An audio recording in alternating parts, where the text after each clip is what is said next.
Vous pensiez que c'était fini? Il vient d'ouvrir le vrai dossier, et toute la salle d'audience est sous le choc. Les lourdes portes à double battant de la salle d'audience 12 s'ouvrirent dans un grincement retentissant, fendant les murmures comme le marteau d'un juge. Tous les regards se tournèrent vers l'allée centrale. Vêtu d'un modeste costume bleu marine ayant connu des jours meilleurs, les mains menottées fermement devant lui, Darius Kellan, 40 ans, entra dans la salle d'audience avec une expression d'acier. Il marchait lentement, méthodiquement, chaque pas résonnant sur le sol marbré comme s'il mettait la salle au défi de questionner sa présence. Il ne broncha pas lorsque les murmures commencèrent, des voix basses et venimeuses qui se répandirent dans la galerie comme un front d'orage. Certains yeux étaient emplis de dédain. Pour eux, il était un traître au serment qu'il avait prêté. D'autres le fixaient avec un amusement froid, voyant un homme s'effondrer sous le poids de sa propre audace. Mais quelques-uns seulement, observaient avec une tristesse silencieuse et entendue. Ils voyaient ce que les autres ne voyaient pas. Un homme refusant de s'agenouiller. La salle d'audience était ancienne, d'une grandeur presque cérémonielle. De hauts plafonds voûtés arboraient des lustres d'un autre siècle, dont les cristaux dorés réfractaient une lumière trop sacrée pour les débats du jour. Le drapeau américain était accroché près du banc du juge, telle une menace oiseuse plutôt qu'un symbole de justice. Une odeur de vieux livres et de café fort flottait dans l'air, mêlée à quelque chose de plus putride. La peur, peut-être, ou la pourriture silencieuse d'un système trop longtemps épargné par les réformes. Darius fut conduit à la table de la défense où Micah Voss se tenait déjà, immobile, telle une statue, dans un costume gris anthracite sur mesure. Ses épaules étaient carrées comme un homme prêt au combat, le regard dissimulé derrière un calme las de la guerre. Ancien marine réputé pour avoir pris d'assaut le front syrien, Micah menait désormais des guerres dans des salles d'audience où les armes étaient les maux et les blessures plus profondes. Il n'avait pas pris cette affaire pour la gloire ou la fortune. Il était là parce que des années auparavant, dans un complexe en feu à l'autre bout du monde, Darius l'avait tiré des décombres et de la fumée, les poumons noirs de cendre, la jambe brisée. Micah n'avait pas oublié. Certaines dettes ne pouvaient être remboursées en espèces. Il fallait les vivre. Assis, Darius, les menottes claquant contre les accoudoirs métalliques de son fauteuil, il croisa le regard de Micah. Inutile de bavarder. Micah se pencha, la voix grave et furieuse, demandant si Darius était prêt à leur donner accès au vrai dossier. Darius ne sia même pas. « Qu'il croit avoir gagné », murmura-t-il. Les mots étaient simples, mais ils atterrirent comme une pierre tombée dans l'eau. Micah hocha la tête. Le timing serait primordial. De l'autre côté de la salle d'audience, l'accusation était assise comme les rois d'un empire en ruine. Le procureur Leonard Vail, cheveux argentés et costume impeccable, ajusta sa cravate avec la suffisance d'un homme qui avait déjà le verdict écrit dans sa tête. Il avait passé les 2 dernières semaines à nourrir la presse de mensonges soigneusement élaborés, des histoires d'un agent rebelle devenu fou, calomniant des fonctionnaires décorés par dépit. Il avait réduit le nombre de jurés à ceux qu'il savait prêts à suivre la ligne, les médias sous sa coupe, et surtout, il avait le juge Elroy Danforth pour présider, un homme profondément ancré dans les bourbiers politiques de la capitale. Danforth supervisait les audiences d'éthique du Congrès avec la même indifférence qu'il manifestait désormais dans des affaires comme celle-ci. Une faveur par-ci, une faveur par-là. Il portait la justice comme un smoking de location, présentable, mais jamais personnel. Tout le monde se leva à l'entrée du juge, en robe et raide, les yeux scrutant la salle comme s'il cherchait à se rappeler quel camp l'avait le plus payé. Le marteau tomba comme une guillotine, signalant le début de ce qu'ils attendaient tous comme un procès rapide et brutal. Mais sous la surface de la salle d'audience, quelque chose s'agitait. L'esprit de Darius revint 2 semaines plus tôt. L'image d'un bureau faiblement éclairé, un dossier rouge sur un bureau où personne n'était censé entrer. Il y était retourné contre toute attente et toute logique. De retour au casier à preuve auquel il avait autrefois accès. La porte avait été laissée entr'ouverte par erreur, ou peut-être par intention divine, et à l'intérieur, enfoui derrière des cartons marqués « sans intérêt », il avait trouvé le dossier. Le vrai dossier. Des pages de transcription classifiées, de photographies et de témoignages. Des preuves non seulement de l'emprisonnement injustifié de 6 jeunes hommes noirs, mais aussi d'expérimentation délibérée au sein d'un complexe militaire clandestin dissimulé sous Fort Brennor. 3 étaient morts. Les 3 autres n'avaient jamais été retrouvés. Leurs familles avaient menti. Leurs histoires avaient été effacées du système. Et ceux qui avaient autorisé les disparitions, sénateurs, hauts gradés et même un juge fédéral, étaient les mêmes qui orchestraient maintenant sa disparition. Le procès s'ouvrit avec Vail, dépeignant Darius comme un enquêteur désabusé, un homme brisé par la paranoïa et la folie des grandeurs. Il appela témoin après témoin, d'anciens collègues contraints, menacés ou achetés. Ils récitèrent leurs répliques comme des acteurs mal rodés, décrivant des comportements erratiques, des rapports manquants, des enregistrements informatiques mystérieusement effacés. Chaque témoignage était une brique dans le mur qui s'élevait autour de Darius, une prison de perception plus solide que l'acier. Le jury observa, hochant la tête en rythme. Mais Darius resta immobile. Pas une seule fois il ne protesta. Il observa la tempête faire rage et attendit l'œil. Micah se leva pour les contre-interrogatoires, d'un ton calme et posé. Il ne s'en prit pas aux témoins. Il laissa leur version se dénouer. Lorsque l'un d'eux affirma que Darius avait été vu en train de détruire des dossiers, Micah demanda pourquoi les enregistrements de surveillance de ce jour-là avaient disparu.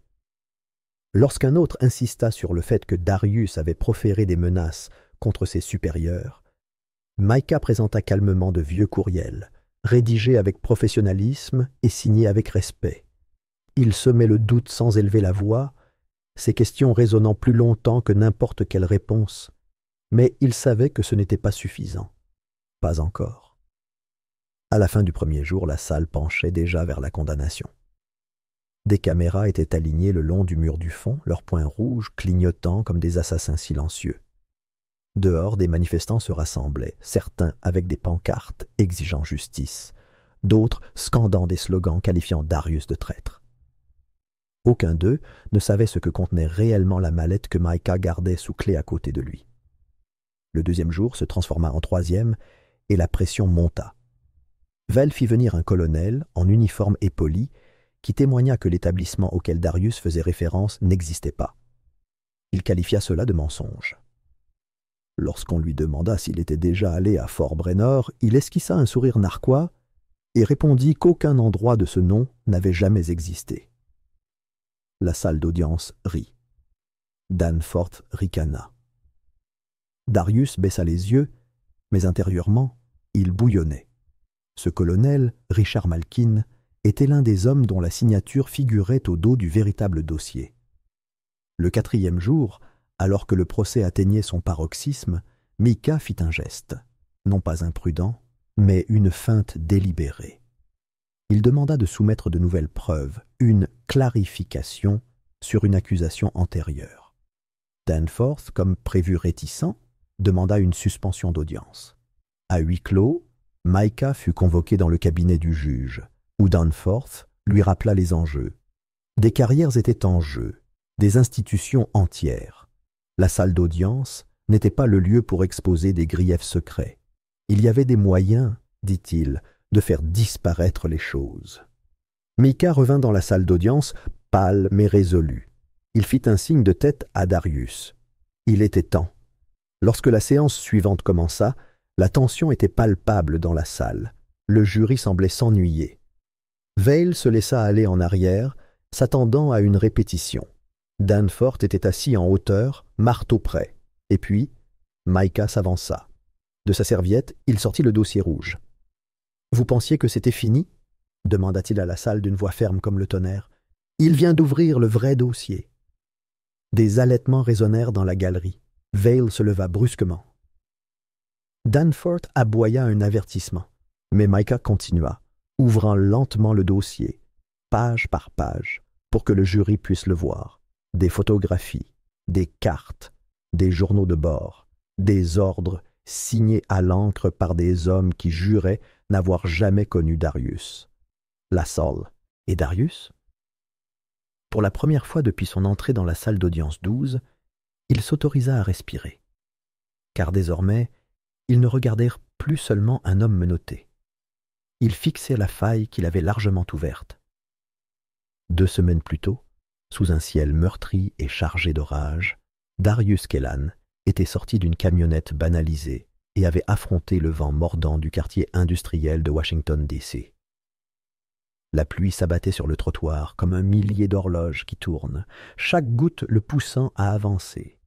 Il portait un uniforme d'éboueur municipal, son gilet fluorescent trempé, son faux badge d'identité s'accrochant à peine à l'attache en plastique. Pour tous ceux qui le regardaient, il n'était qu'un simple gardien de nuit envoyé pour nettoyer les déchets bureaucratiques. Mais dans sa poitrine, son cœur battait à tout rompre sous le poids de la trahison. Ou de ce qu'on appellerait trahison.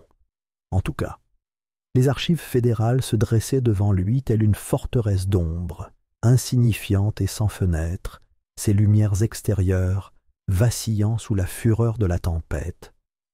Le bâtiment n'avait ni numéro ni plaque. Juste une simple entrée par un clavier, près d'une porte latérale. Darius s'approcha, passa son gant sur le scanner et inséra la carte d'autorisation volée qu'il avait obtenue en échange de 3 mois de salaire et d'un contact brûlé.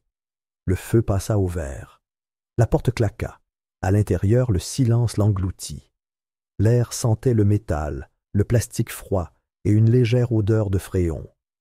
Passant les rangées de serveurs inactifs et les bandes de plafond tamisées, il suivit un plan mémorisé jusqu'au sous-sol sécurisé.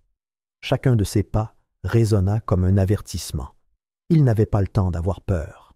Au bout du couloir, derrière une porte biométrique scellée par empreintes vocales et digitales, se trouvait la vérité. Il simula l'autorisation d'empreintes vocales à l'aide d'un fichier audio copié, extrait d'un message vocal oublié sur le téléphone d'un analyste à la retraite, et posa son pouce sur un patch gélatineux fabriqué à partir de latex et d'empreintes digitales du marché noir. Le verrou se déverrouilla dans un léger sifflement. La pièce était plus froide que le reste, plus petite aussi. En son centre se dressait une tour de serveur, encastrée dans une vitre par balles, clignotant lentement comme le rythme d'un cœur mourant. Darius retira le panneau de protection sous le serveur et connecta son disque dur au port de maintenance. Il lui restait 10 minutes, 12 tout au plus, avant que l'intrusion ne déclenche une alarme silencieuse. Sur l'écran, niché sous des centaines de couches de camouflage numérique, il trouva le dossier « Opération Prométhée ». L'ouvrir fut comme ouvrir une plaie. Des interrogatoires vidéo dataient d'il y a des années, certains flous, d'autres trop nets, dossiers médicaux aux noms effacés, mais tous portant des indices, hommes noirs, âgés de 17 à 24 ans. Des rapports marqués d'un langage qui lui glaçait les os, sujets déstabilisés, dispositions non conformes levées, dossiers scellés conformément aux directives de la NSO. Chaque document ressemblait à une confession griffonnée avec le sang de la bureaucratie. La signature du décret datant de 5 ans l'arrêta. Le sénateur Howard Renshaw, le même homme qui affichait la protection des lanceurs d'alerte dans chacune de ses interventions télévisées et dont il était désormais avéré qu'il orchestrait leur destruction. Un autre dossier, plus court celui-là, énumérait la logistique opérationnelle du général Elias Brome, autorisant la réduction au silence des témoins menaçant de révéler leur identité. Brome avait le pouvoir d'effacer les gens d'un simple hochement de tête. Darius copiait tout. Puis, dans un geste qu'il avait répété mais qu'il détestait, il créa un disque secondaire. Une version leurre, où les fichiers clés étaient subtilement modifiés, mal datés ou expurgés juste assez pour paraître authentiques, tout en étant juridiquement inertes. Il chiffra les 2 disques. Le vrai était enterré dans un casier sous une gare de l'autre côté de la ville. Il avait conservé le leur. Cette nuit d'orage, il disparut dans le monde sans laisser de traces. De retour dans la salle d'audience, le ciel était plus calme, mais la tension intérieure, elle, était intacte. Le deuxième jour du procès ressemblait à un défilé orchestré de demi-vérités. Les témoins s'alignaient comme des dominos, chacun contribuant à la version de l'accusation. Le premier à témoigner, un informaticien nerveux à la calvitie naissante, affirma que Darius avait accédé à des fichiers sans autorisation et laissé des traces de son système indiquant une intention malveillante. Micah Voss, les bras croisés, se pencha en avant tandis que la voix de l'homme se brisait sous le contre-interrogatoire. La vérité vacillait dans ses yeux, mais la peur retenait sa langue en otage. Puis arriva Anya Rhodes, ancienne coéquipière de Darius au contre-espionnage, aujourd'hui agente du gouvernement raffiné, la mâchoire raide et le script mémorisé. Elle expliqua au tribunal que Darius était devenu instable, obsessionnel, sujet à la paranoïa. Elle le qualifia d'homme bon qui s'était égaré. Le jury acquiesça. Les objections de Micah, acerbes et précises, furent rejetées sans considération par le juge Danforth, qui leva à peine les yeux du banc. Darius resta assis en silence. Aucune trace d'émotion ne trahissait la tempête qui se cachait derrière son regard. Chaque mensonge, chaque trahison ne faisait qu'alimenter sa certitude. La vérité était leur perte. Alors que l'accusation concluait son dossier solide, la voix de Vail résonnait d'une voix assurée et claire. Il résuma une histoire de vengeance personnelle, celle d'un enquêteur utilisant un accès classifié à des fins de chantage, prétextant une cause juste pour dissimuler une intention corrompue. Le jury absorba chaque mot.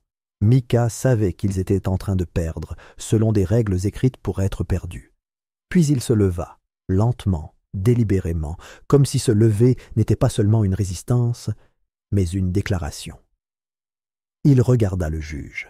Sa voix était égale. « Votre honneur, nous aimerions verser une dernière preuve au dossier. » La salle d'audience se figea. Danforth plissa les yeux depuis le banc. « Vous avez reçu l'ordre de déposer toutes les pièces à conviction avant le procès. » Micah ne broncha pas. De la poche de son manteau, il sortit la clé USB. Noire, non marquée. « Ça a refait surface hier. » La salle se hérissa. Le procureur Vail pinça les lèvres. « Rejetez !» aboya Danforth en frappant du marteau. « Rayez cela du dossier. » Micah se retourna non pas pour protester, mais pour défier. Son ordinateur portable, déjà ouvert à la table de la défense, s'alluma lorsqu'il inséra la clé. Une seconde plus tard, l'écran se projeta sur le moniteur suspendu du tribunal. Pendant un instant, rien ne bougea. Puis la vidéo commença. Nom du fichier, interview, sujet 8C, de date, classifié lieu, site de détention navale, 14B. Un jeune homme pâle, âgé d'environ 18 ans, apparut à l'écran, les joues creuses, les yeux meurtris par l'insomnie et le traumatisme. Il était assis sur une chaise boulonnée au sol, les épaules tremblantes. « Ils nous ont fait avouer des choses que nous n'avions pas faites, » dit-il en larmes. « Ils nous ont dit que si nous ne signions pas les déclarations, nous disparaîtrions. L'un des hommes a essayé de dire non, et ils l'ont traîné dehors. Nous ne l'avons plus jamais revu. » Le silence dans la salle d'audience se brisa. Les gens haletèrent. Les journalistes se levèrent d'un bond. Les caméras crépitèrent comme des coups de feu. Le jury tressaillit, chacun de ses membres perdant soudain confiance. Le juge Danforth, le visage rouge, la voix tremblante de rage et de panique, cria à l'ordre. Mais la vidéo continua. D'autres voix, d'autres visages, des témoignages enfouis sous des étiquettes de sécurité nationale, désormais projetés à la vue de tous. Micah s'éloigna de l'ordinateur portable, les mains derrière le dos.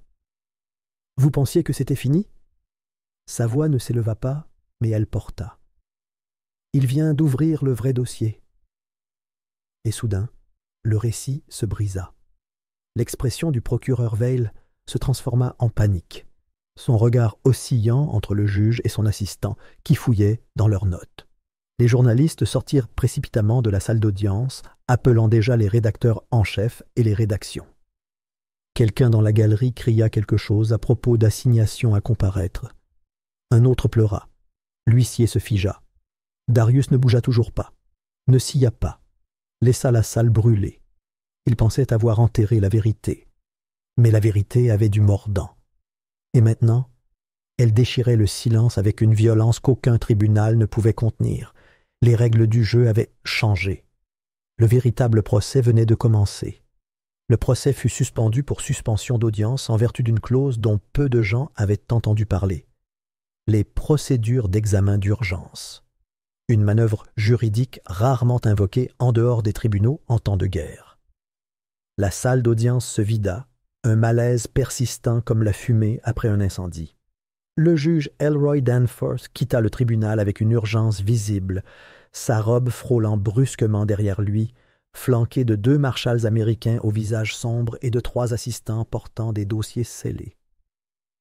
Pas un mot n'avait été adressé à la presse, au jury, ni même à la défense.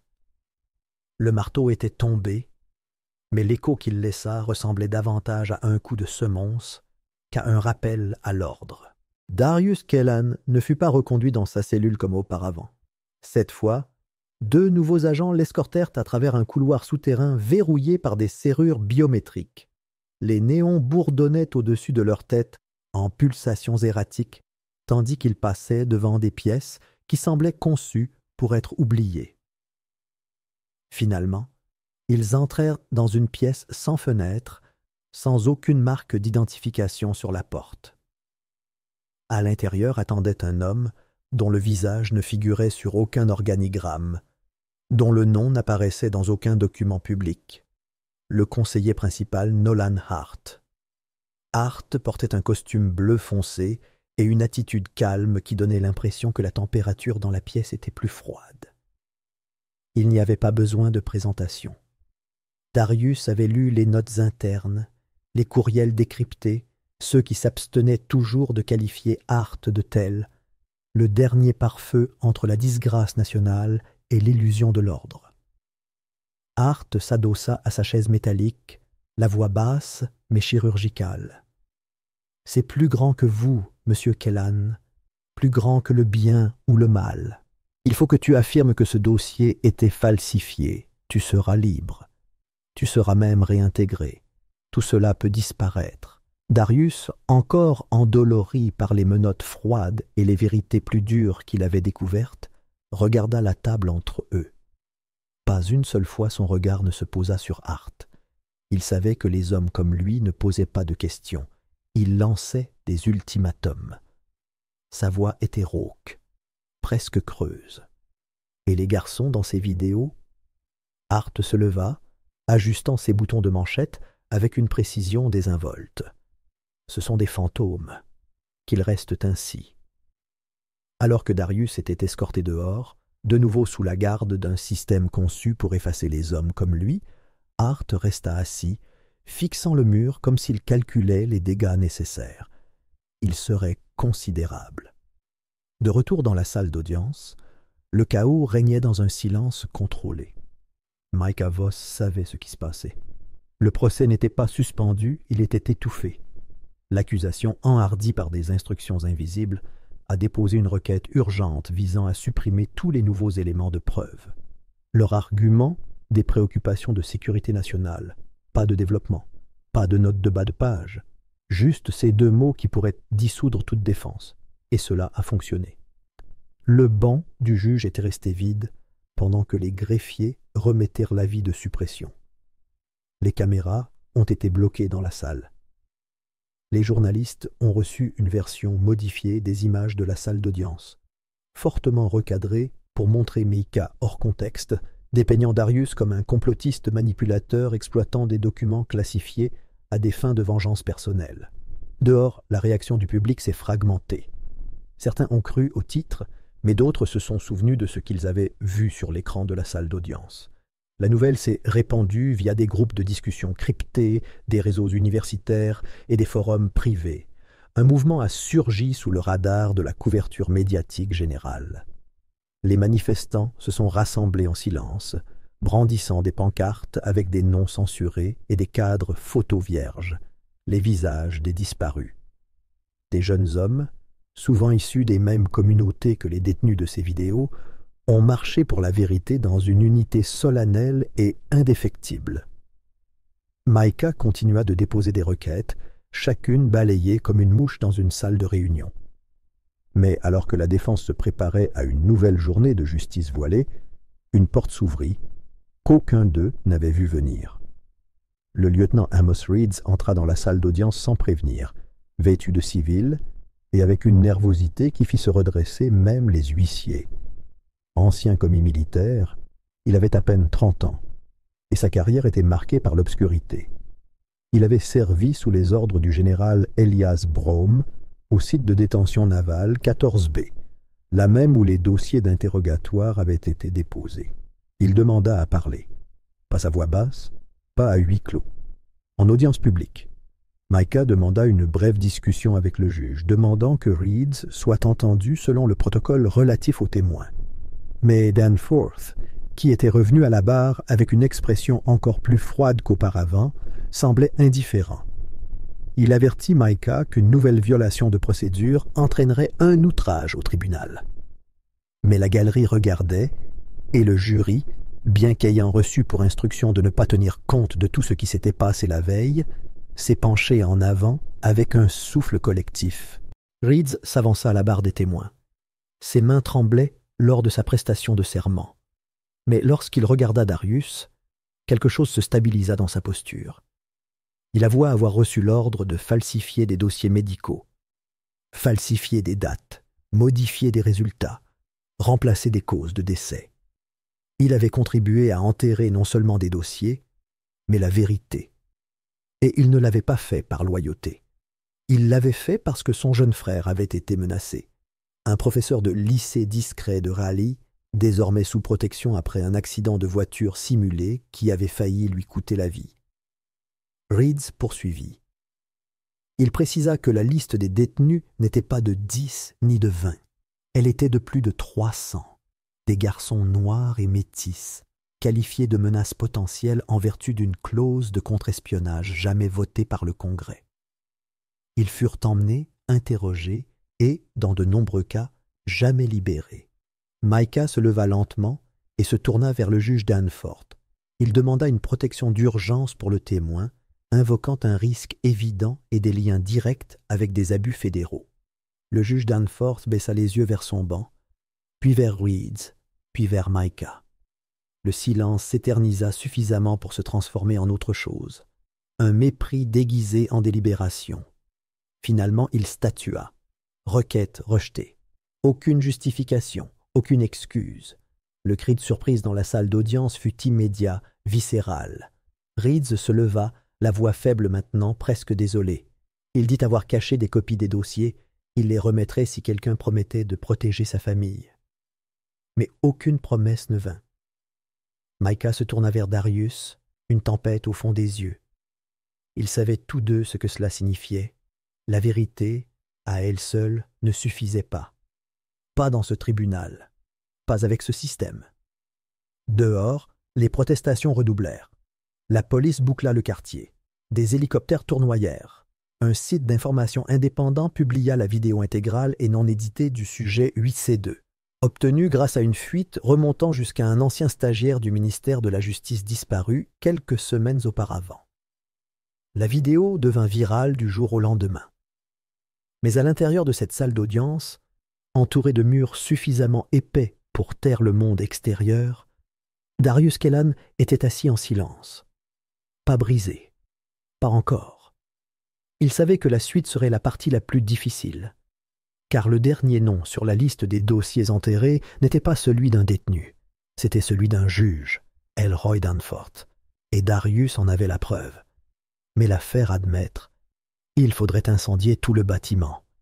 Le dernier jour du procès, le palais de justice était devenu une forteresse.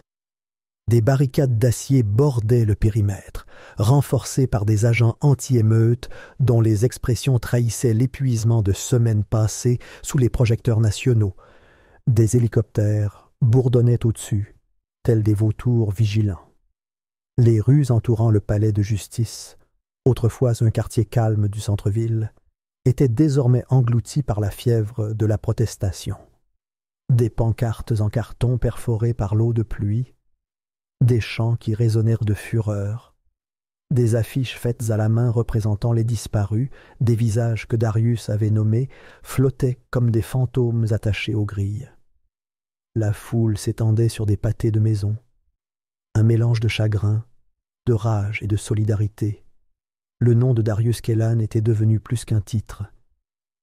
C'était un cri de ralliement. À l'intérieur, la tension était étouffante. La salle d'audience, bondée, vibrait d'énergie. Les journalistes étaient assis, penchés sur leurs bloc-notes et leurs tablettes, leurs objectifs scrutant le moindre frémissement. Les sénateurs, sous couvert d'intérêt public, occupèrent les sièges de la galerie du fond, chuchotant à leurs assistants, leurs yeux scrutant la salle, tels des faucons guettant un changement de vent. Les caméras n'étaient pas autorisées à l'intérieur, mais cela importait peu. Le monde entier observait déjà. Mikavos se tenait droit, immobile, la main posée sur la table de la défense comme un bouclier. Son visage trahissait peu, bien que ses yeux ne quittèrent jamais celui du juge. Chaque mouvement était délibéré, chaque respiration semblait mesurée. Il attendit, comme pour défier le silence. Puis, dans un dernier acte qui allait s'inscrire dans l'histoire du tribunal, il appela l'accusé à la barre. Darius. Il y eut des murmures, des halètements audibles, une cascade d'objections de la part de l'accusation. Mais le juge Danforth, arborant le masque du contrôle, la laissa passer.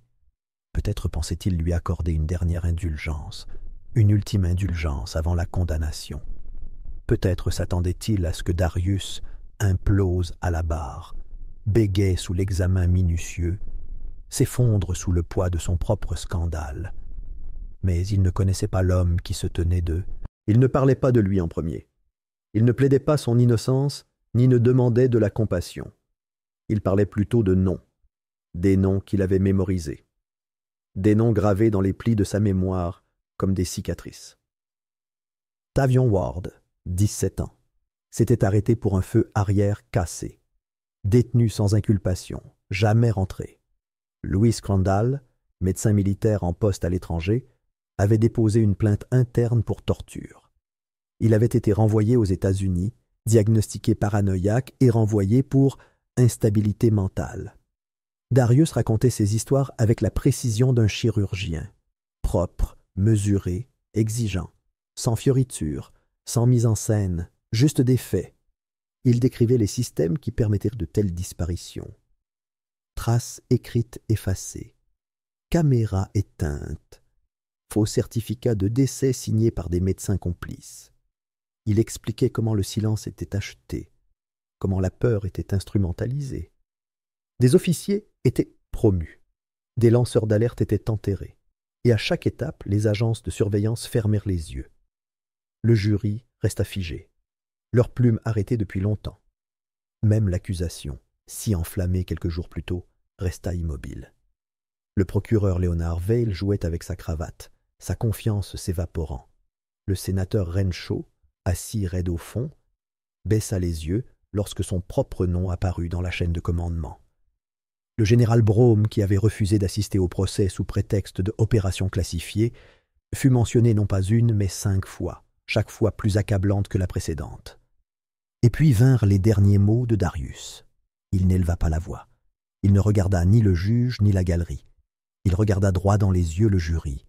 Et d'un ton posé et mélancolique, il déclara qu'il ne s'agissait pas de sa carrière. Il ne s'agissait pas de vengeance.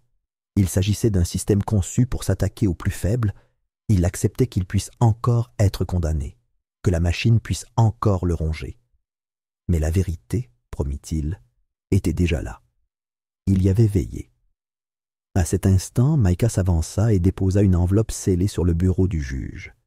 Il ne dit rien, mais le poids de son geste résonna dans la salle. Le juge la ramassa avec hésitation.